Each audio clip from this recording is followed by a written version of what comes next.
Depuis 2012, l'Union européenne et la France accompagnent la Guinée dans l'amélioration de la redevabilité financière de l'État. Cet appui passe notamment par le renforcement des corps de contrôle. En Guinée, il en existe 3. L'Inspection générale de l'État, l'Inspection générale des finances et la Cour des comptes. Les corps de contrôle ont pour mission d'auditer, de contrôler et d'évaluer les politiques publiques mises en œuvre en Guinée. Les inspections générales font partie de l'administration. Ce sont des corps de contrôle internes, composés de fonctionnaires. L'Inspection générale d'État inspecte, audite et évalue la gestion de l'ensemble des institutions publiques, tandis que l'Inspection générale des finances vérifie que l'administration applique la réglementation en matière de contrôle et de gestion des finances publiques. La Cour des comptes est quant à elle une juridiction financière indépendante de l'administration. Elle est composée de 33 magistrats et 20 assistants vérificateurs. Elle a 3 missions. Auditer les dépenses publiques pour produire des recommandations éclairant les décideurs publics et les citoyens.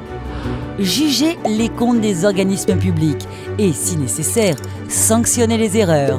C'est aussi une juridiction au sein de laquelle les magistrats prêtent serment et jugent les comptes des comptables publics.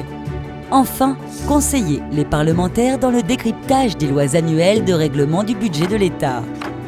La Cour est mise en place en 2016 avec la nomination de cadres par le président de la République et le recrutement de jeunes magistrats sur concours.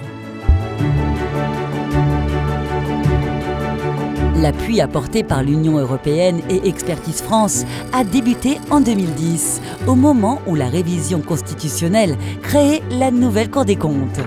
De 2012 à 2021, 3 projets successifs ont accompagné le processus de renforcement des corps de contrôle.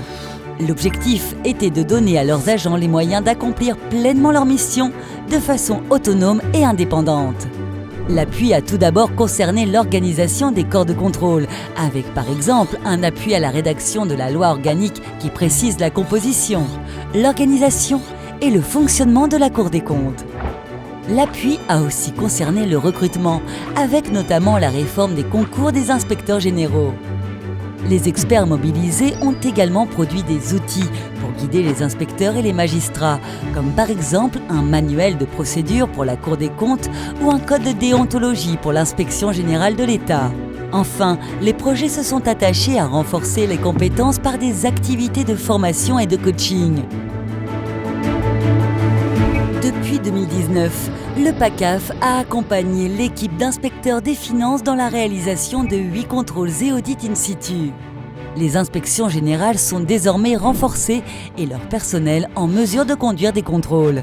La Cour des comptes, qui a commencé ses premières activités de contrôle en 2017, est désormais, elle aussi, pleinement opérationnelle.